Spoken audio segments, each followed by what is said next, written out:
Hello and welcome to Stampscaping 101. This is a fourth video in the kind of Scenic review mini-series, you might say. But I opened a box last night and a lot of my own pieces were in it, so kind of a review of some of the early works that I did.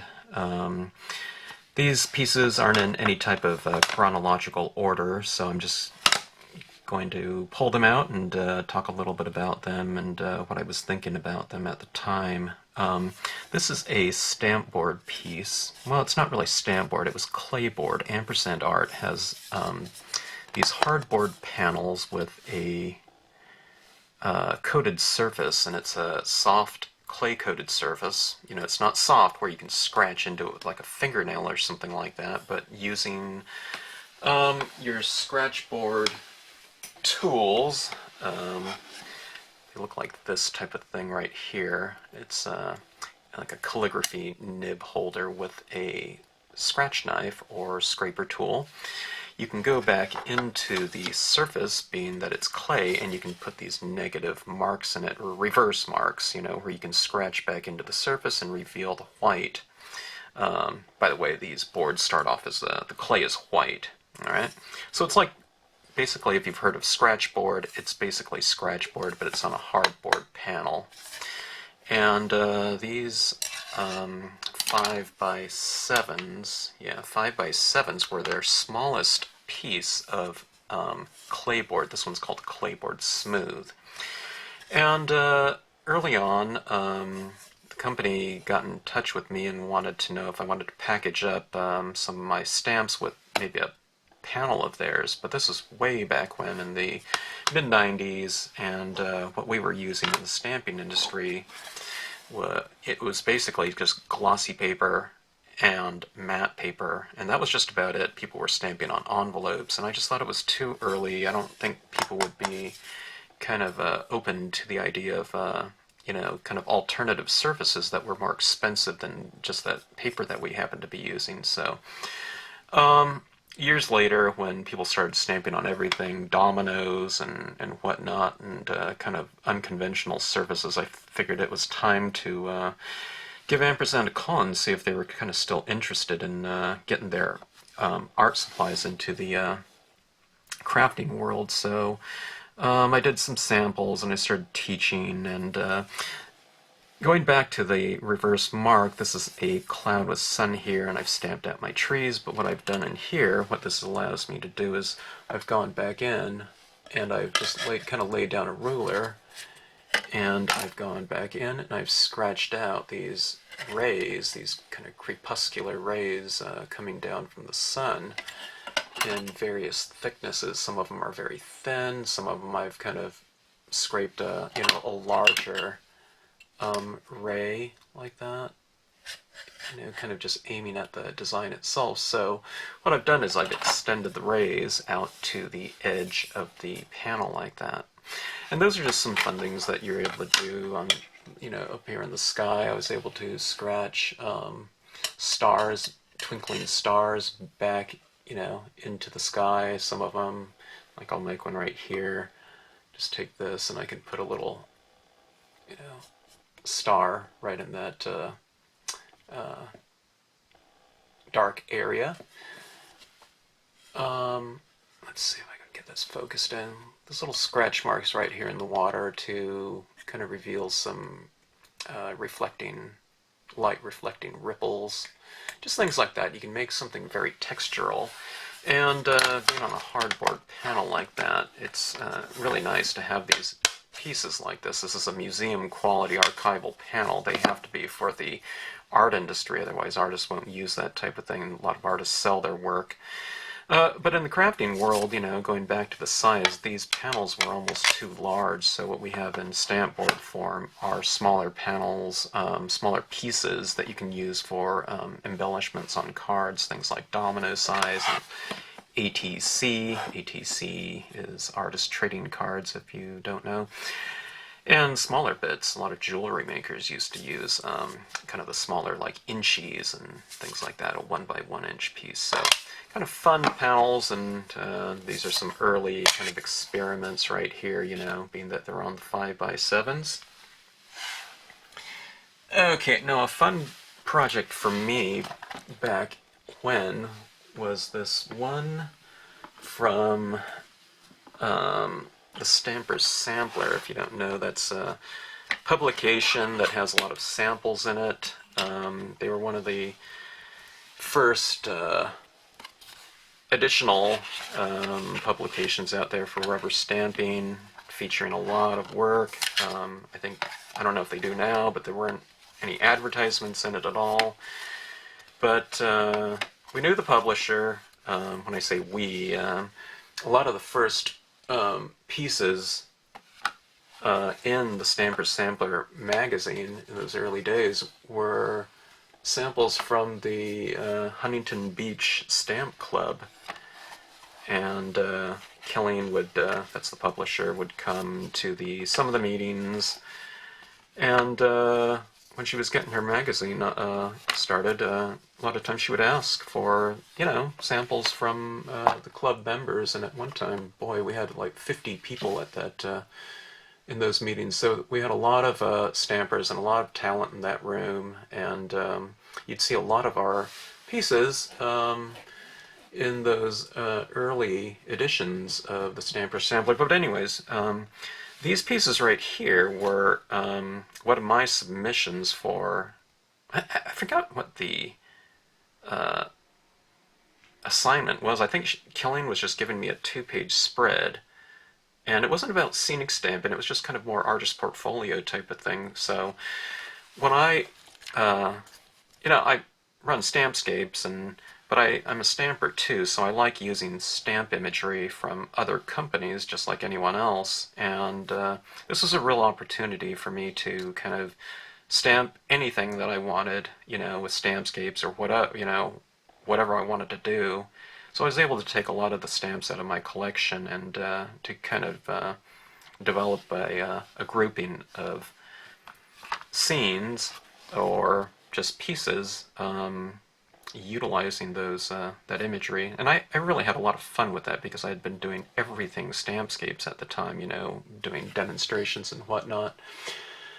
But, just things like trains. I love old engravings.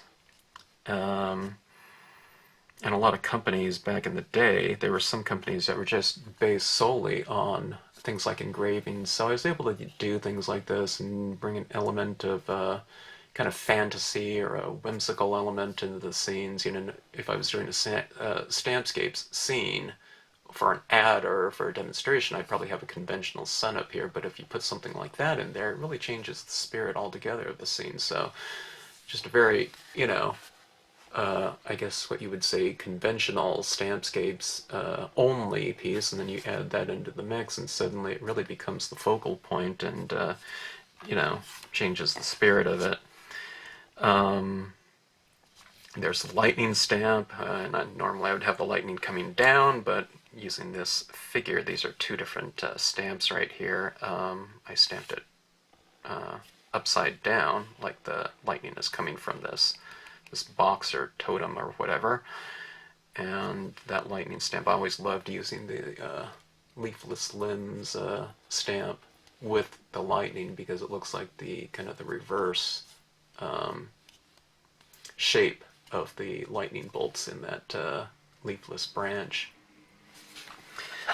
Oh, Edward Gorey, I love his artwork, and some company came out with a set, little, like a foam mounted, rubber stamp set of his at one point in time. That was one of the little creatures, so it looks like he's coming out of the sea. And you notice how it kind of spotlit that, you kind of darken it in here and leave a little spotlight there. It's kind of the little guy. Let's see, all Stampscapes. I had this guy right here. It's kind of a I don't know, what is that? It's not really the inner, I was going to say it's not really the electrical diagram of the human body. It's the, I don't know, it's like the veins or whatever, but that guy bought from this company called Onion Arts, and I think they're like a subsidiary of Imagine Air Design out of, I think, New Mexico, but I bought that at a convention, and I've always loved that image right there. But I've always loved things like celestial diagrams and maps, old maps, and whatnot. So I kind of combined that type of thing in here, that type of imagery, just with a white gel pen. At the time it was a white paint pen, but kind of adding that geometric type of thing in there to go along with this image, I thought kind of added a nice layer of something. And this was the first time I did that type of thing, so I was kind of developing my own style, I guess, of aesthetics and stamping.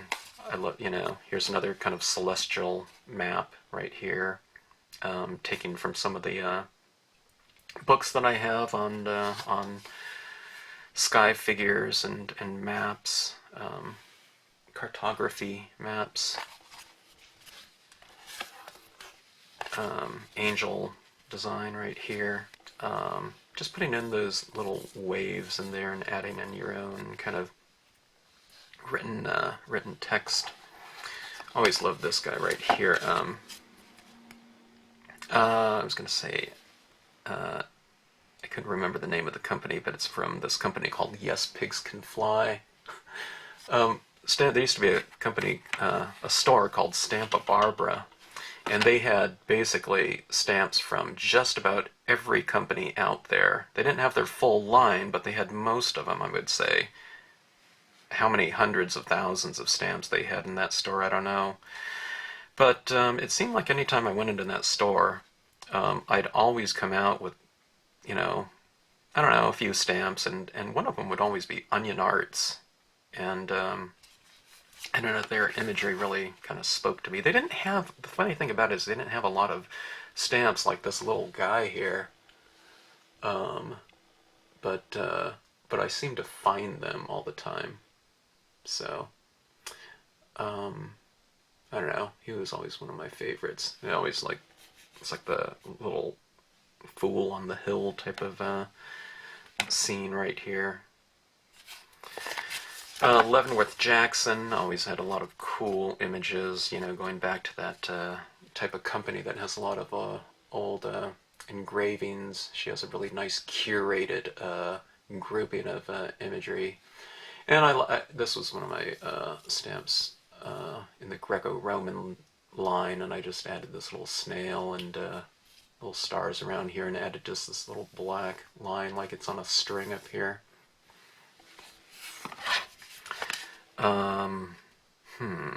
I think this was in that Edward Gorey set. And another Greco-Roman one using that leafless limbs tree stamp in the two different sizes, but that little ant there, I use that thing all the time back when I used to use it on envelopes, and like it's crawling along, in a pattern like a trail of ants. I always loved that one, and I added that little line. It says ecliptic and equator, right ascension. Those are the types of things, on these celestial diagrams. Great little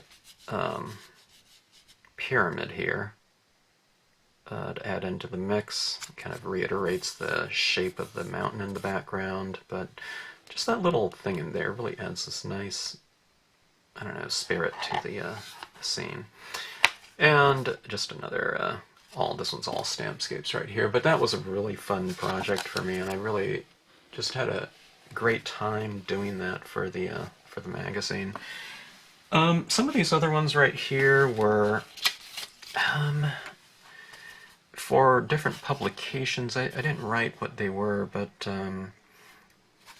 usually if they're mounted on some sort of mat board, I was submitting them for some magazine that might have had or a book, or on rubber stamping or something like that, where they've asked me to do some pieces. This one ran in, I think it was Sandra Posey's book on rubber stamps. I think it was called was it Rubber Soul, maybe, I think.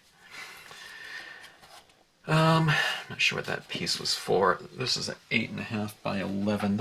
I don't think this ran in anything, but I remember doing this one, and I remember thinking, man, this 8.5 by 11 sure takes a long time to do. Oh, and I used, I think that was the Leavenworth Jackson star, twinkly star up there. So, just a really big piece. Okay, now, one of the other publications for Somerset Studio was, wait, Somerset Studio, was that the public? I don't know. This is Somerset Studio 1998, so this was another piece for one of their magazines. And I think that ran in it as well. And here, this one's kind of on a layout board, so that was for the book as well, I guess, or for that issue.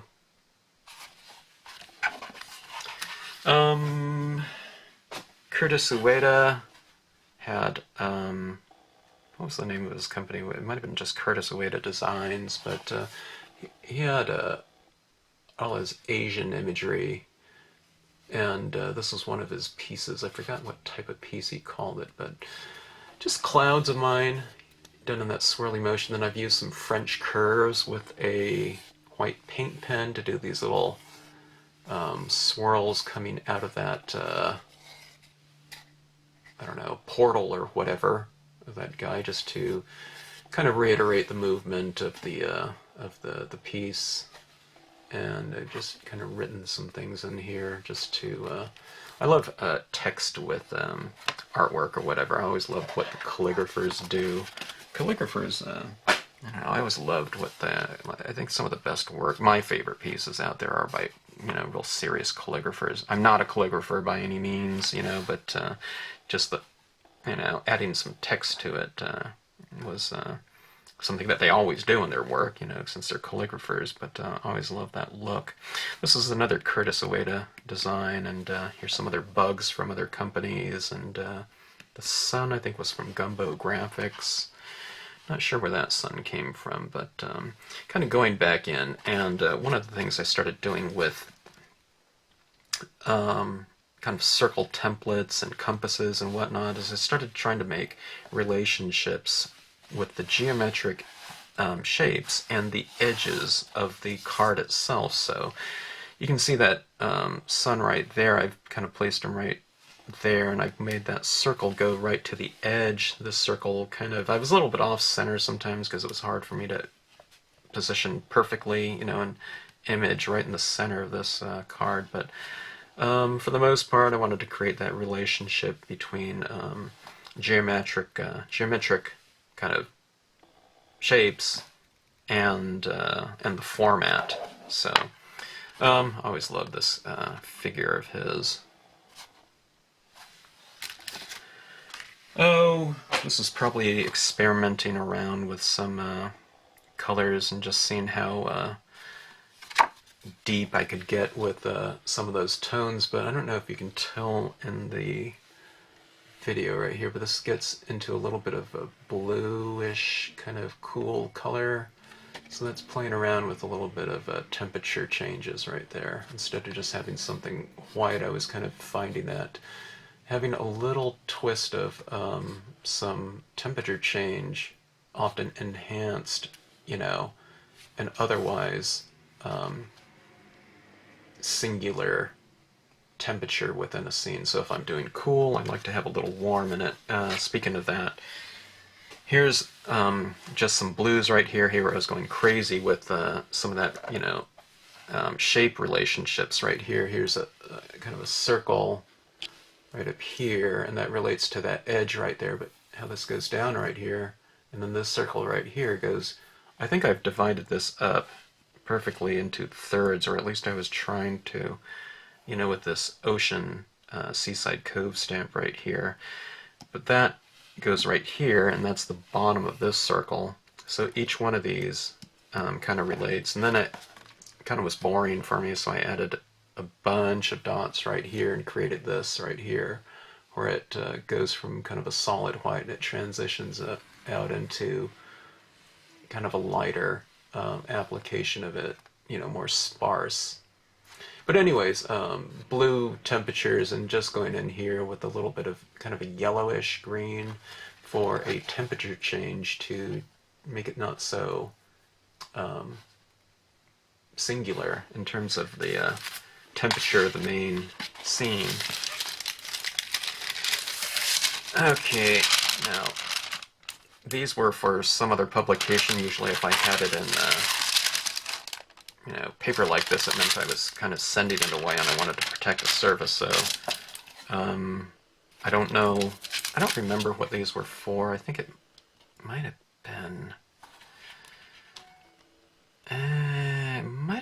another one of the Somerset publications. I'm not sure, because I remember seeing this one somewhere. But half-page scene, quarter-page scene, just adding a lot of different textures and whatnot.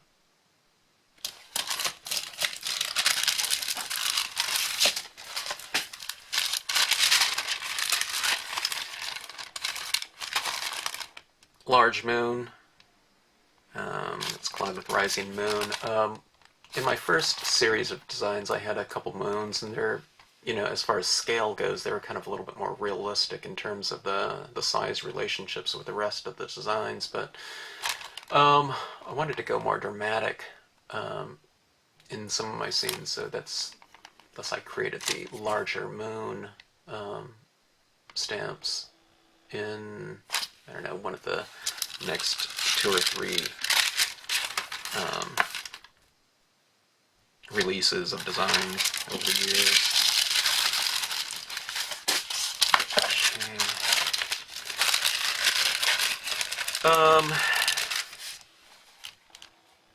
This is a half-page scene right here, and Stamp It magazine. Probably not even around anymore, but November 2001.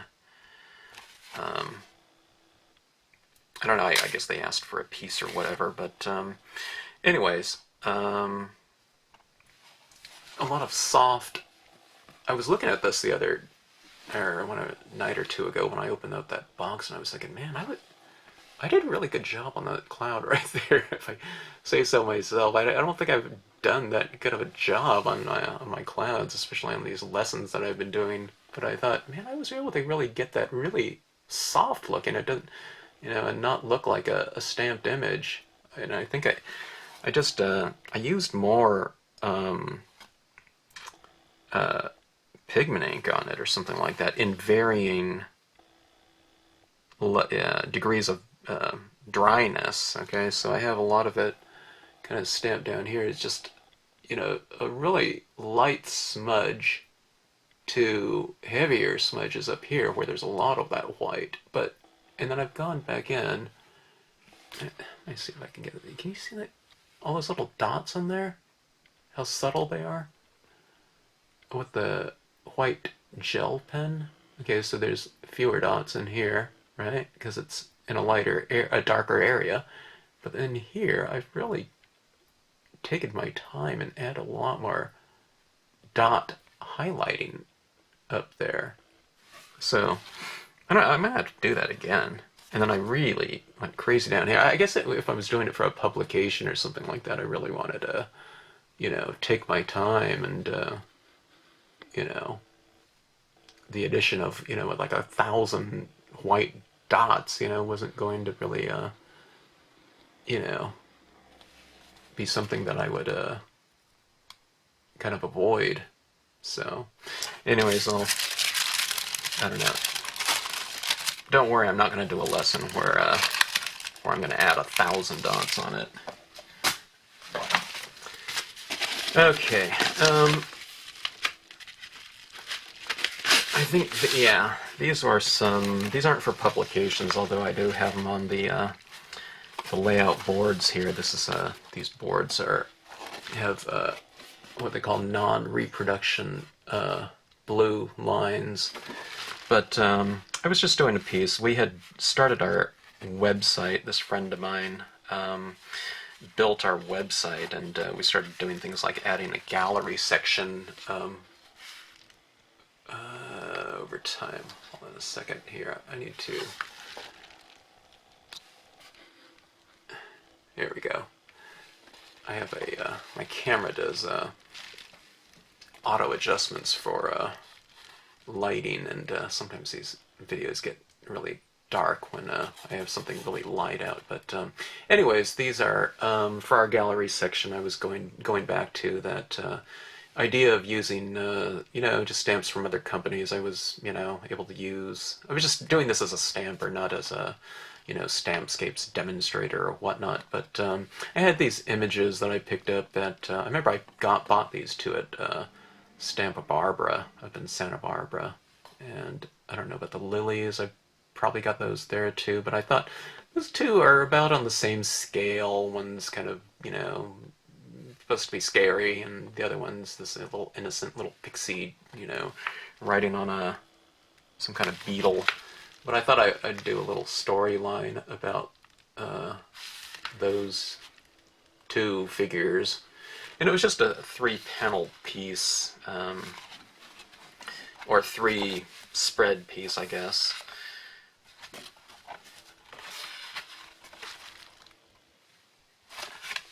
This was my big explosive piece, so it's supposed to be kind of something light and airy. And then, with the internet, because we can do multiple pages, that's another thing I forgot to say, because we can click on and go to another thing. So I was doing these sequential, kind of a sequential aesthetic, utilizing sequential aesthetics. So you go kind of, calm and whatnot, and big in the next one, something, that's going to create a lot of drama, and contrast.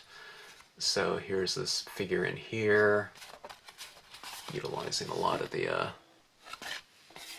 warm tones. So there's that little cool tone in there that I was talking about, that temperature change right here. That's just a little bit of aqua blue, the Adirondack lights right there, but a lot of just writing over that. And here's this little figure. He was supposed to be that figure of death, on this page right here, kind of like a Meet Joe Black type of thing. He falls in love and he's heartbroken.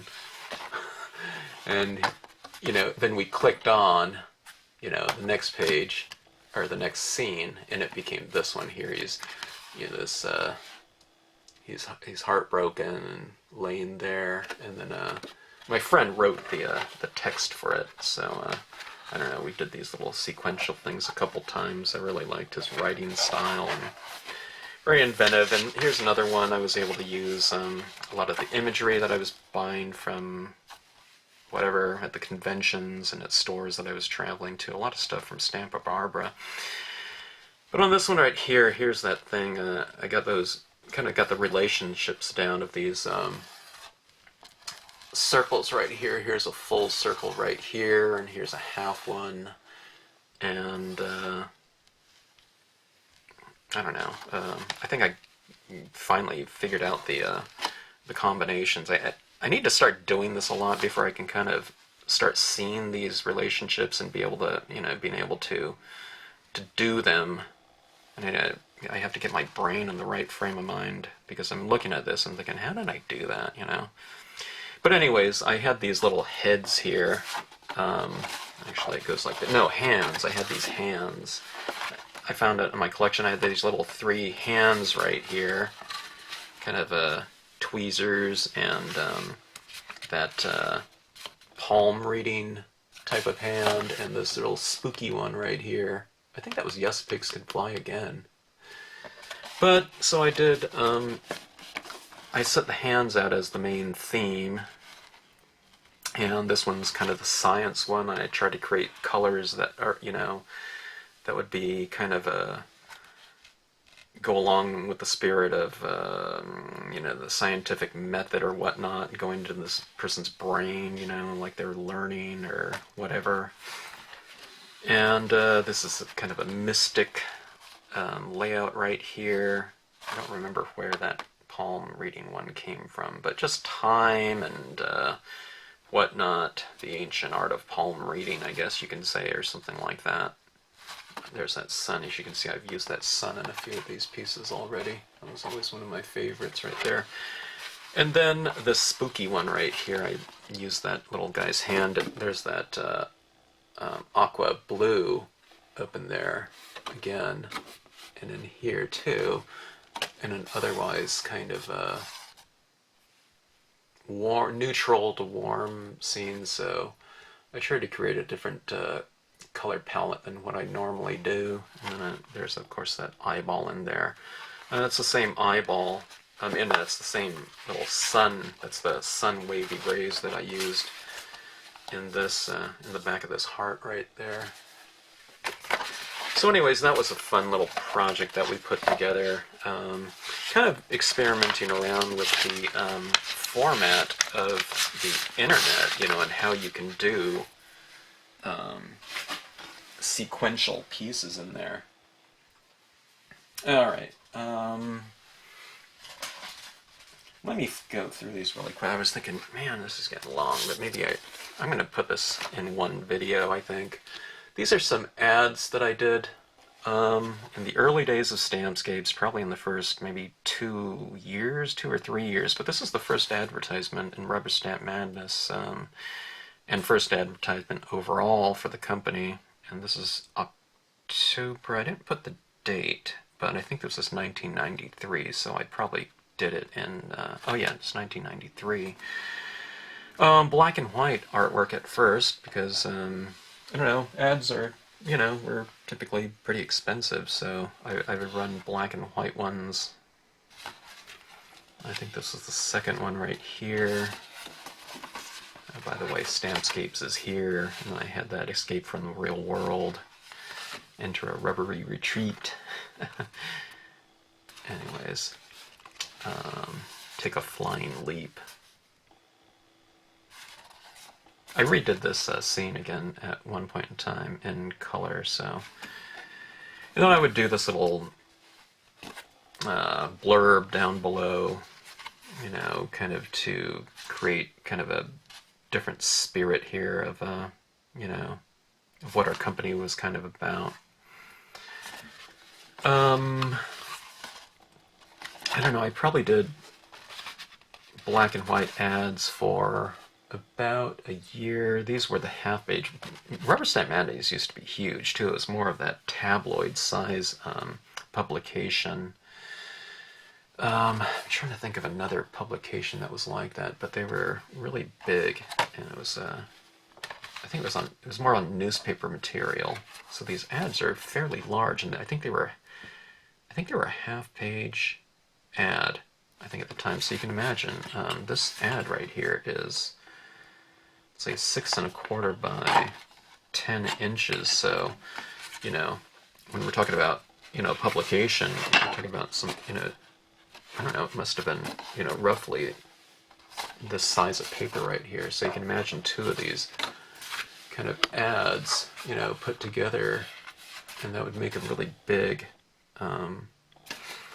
magazine. Lighten up. So you can see my headlines like that. Lighten up and going my way and take a hike, you know, but it was hikers or something like that, so I'd utilize those little sayings like that. Okay, now there was another publication called National Stampographic, and they gave me the cover assignment and some scenes inside. It was strictly monochromatic, just a black and white publication, so I had to do everything accordingly in black and white. I didn't do it in color, and they could have done it, you know, shot a grayscale of it or something like that, but I just did everything in black and white, and this was the cover of it right here. Their slogan was, "I stamp, therefore I am." So we can see this is the fall 1994 right here. And I think this was the back cover or something like that. So that, you know, this is front and this was back right here. Oh, here's another one for Rubber Stamp Madness. Let's see here. Oh, what was interesting to me was I started doing color imagery at some point in time. I figured for impact, now here's the size of the magazine right here. Gosh, I can even get this all in my frame here. I need to zoom out, but it's almost 13 inches by 10 by 13, so that's a really big magazine. The size now is like, you know, your standard magazine size. So these were really pretty dramatic books, you know, or, you know, publications when you got it. But anyways, I found these to be kind of interesting too. This is the color original that I sent in to Rubber Stamp Madness. You know, this is going back to the 90s, so we weren't, you know, transmitting things digitally, you know, and scanning them ourselves or whatever. But these are the actual color separations, you know, from the printing company. Color separations meaning, you know, for color pieces in a color book or magazine, they would have to separate all the colors of an original, you know, into your standard cyan. You can see this is blue, this one's magenta, and this is yellow right here. So if you look at it like this, there's your yellow, everything in yellow right here is going to be printed in yellow, and then you have your magenta, and you can see how this is kind of coming into focus a little bit.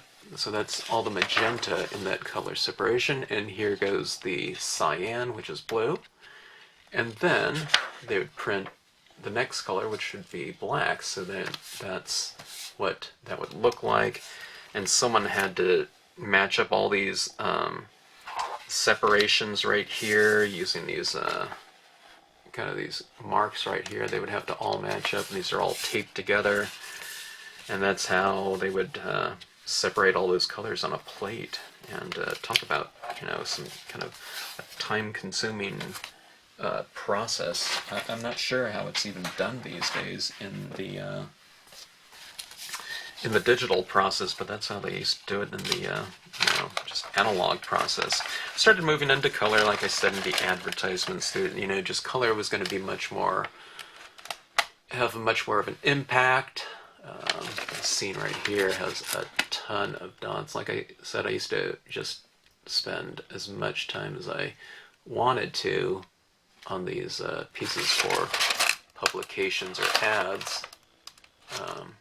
I don't know, if you're spending, you know, a lot of money on an ad, you're going to spend, you know, a lot of time and take your derelict time on the pieces. So, but this would all be done digitally these days. I mean, I wouldn't have had to print this out. I had to print this out on my printer at home and go back in and touch up, you know, all the little black marks in there where it didn't print out, or I'd have to clean up a little type or something like that. And talk about a time-consuming process. And but I don't know. It was fun though. I enjoyed doing that type of thing.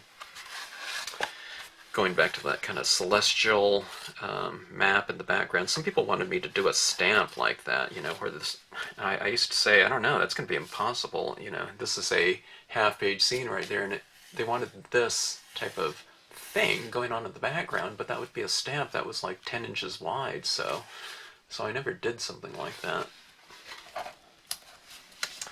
Another scene right here, starlight. Multiple values and temperatures in there, twilight. I stopped writing what I used to write, and I would just do, you know, one thing and just keep it really simple. at some point in time. And then, after I started doing color pieces, I started off with that, this half-page advertisements in Rubber Stamp Madness. It's this little guy right here, and I wanted to do that little horizon line just at the height of that little figure right here, like he's standing on this, this text box right here. So it says Escape to Stampscapes, and getting that horizon line stamped perfectly horizontal at the height of that guy was a challenge. I remember doing that to this day, and this is probably it's 1996. Okay. Now, what I did was I moved to full-page ads at some point in time. Okay, so this is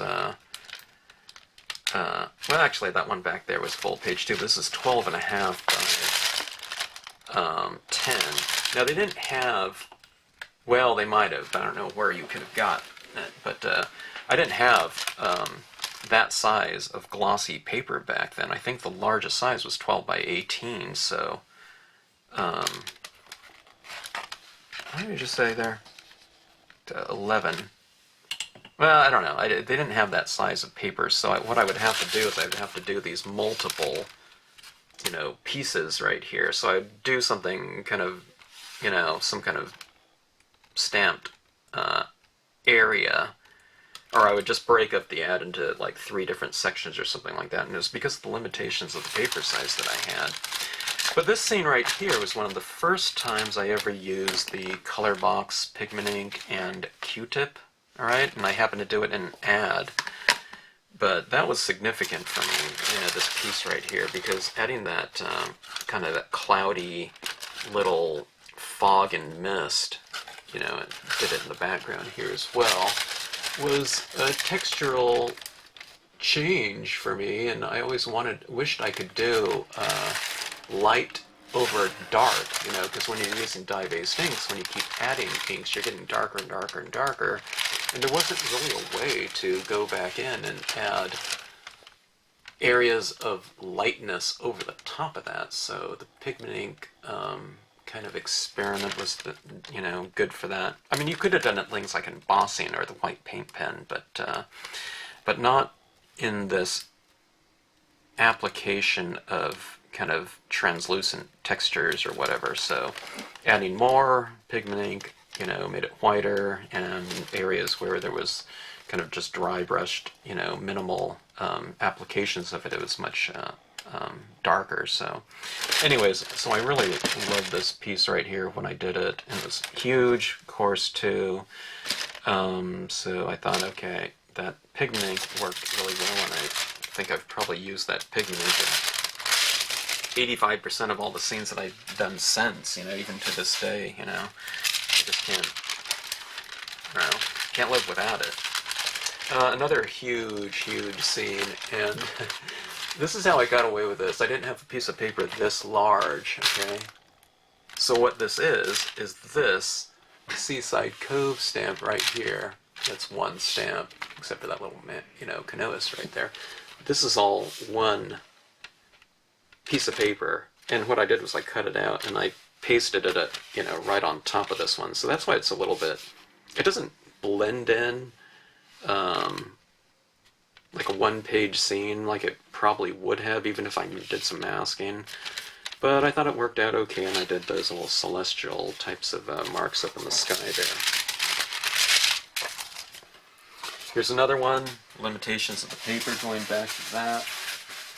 I just broke this scene up, and this ad up into 1, 2, 3, just kind of celestial bodies up there, and did the main focal point down below, so kind of a triptych up here, and just separated it a little bit with text and some more text down there.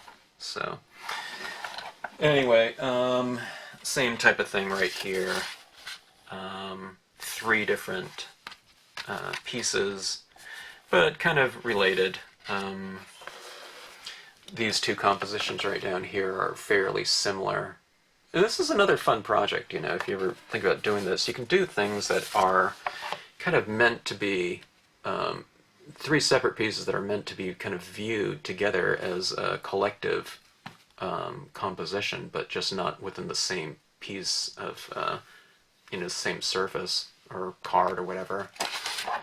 But I don't know, it makes for kind of a nice grouping to do things that way. These two scenes right here are related because of those rocks, you know, but of course I've changed it from night to day. And I don't know, I'm guessing that there's this kind of this slant like this that's going down this way, and this one kind of has the same motion, and this one too, a little bit, it kind of moves in that direction right there, so everything's kind of reiterating the angle of this is probably the focal point of all these pieces right here, because it's like a structure, but all these pieces kind of reiterate that motion. But to make it not so monotonous, I've changed the color schemes within the three pieces right there. So that was all one ad right there. And these are the color seps again. Seps for meaning separations. So I don't know what I'm going to do with these. I'll probably toss these, but it's kind of an interesting, you know, reminder of what people used to have to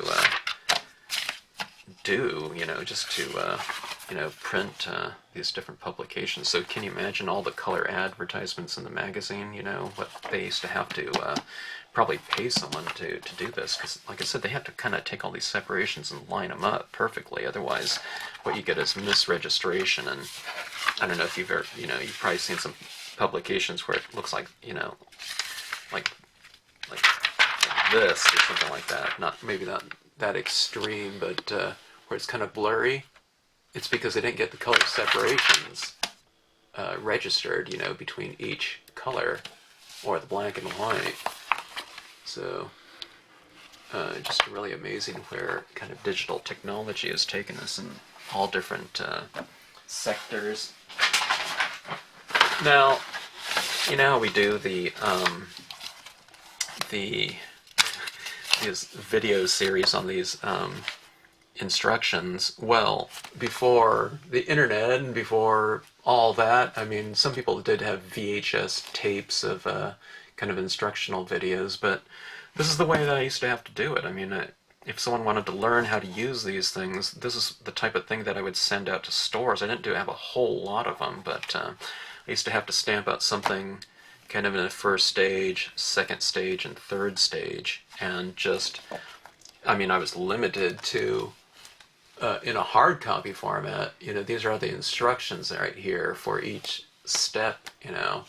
And it's not like people could take these home. They used to see these in the store and, I don't know, make notation of it or something, if they really did. But they probably just read it there and kind of got the gist of what was going on in kind of this, you know, this lesson right here.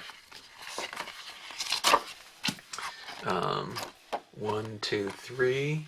Okay, with these, and look at this. I mean, since this is in this format right here, you know, this little tiny strip of text, you know, that I had to kind of work around, and I used to have to edit heavily, you know, and take out a bunch of things that, I don't know, I wouldn't say it was unnecessary, but I just didn't have room for it in this column right here. And what we do is we'd get color copies of this, laminate them, and send them out to stores so they can hang them up on their shelves. Here's I just did an Aurora Borealis lesson, and in one of the, I don't know, a couple videos ago, but you know, just being able to see the process of adding the ink in here, it's just so much more effective than, you know, kind of a 3-panel piece. So anyways, but that's what we had to work with, so that's what we did. Kind of the reflections of the thing in the water. And here I've left this bare on this side so you can see where I've added in the tones around that. And then this is it overall. Okay.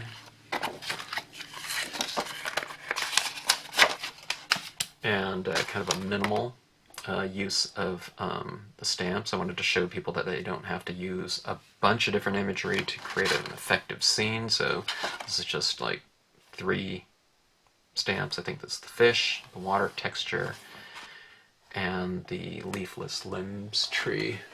Just used all over in here.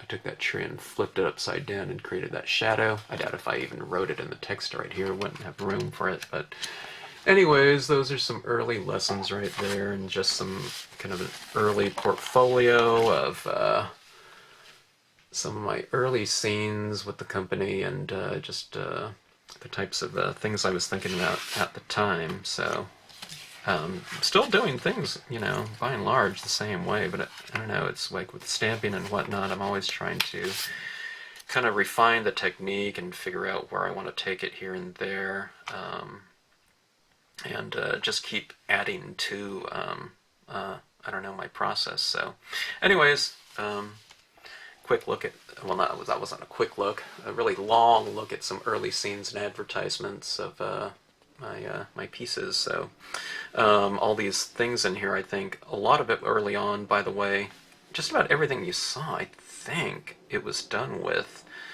you know, the Marvy pens. You know, I don't think a lot of those early pieces, I didn't have pads, raised die-based pads weren't out at the time, I think. There's one that, I don't know, 1 or 2 lines that came out, but for the most part it was using these pens right here with the tonal applicator stamp. I have a video on that one too, but that's the stamp that I used to apply the different tones in all these scenes with. So, you know, tonal applicator pens and glossy cardstock for the most part. So anyway, thanks for watching, and hope you enjoyed that little portfolio review.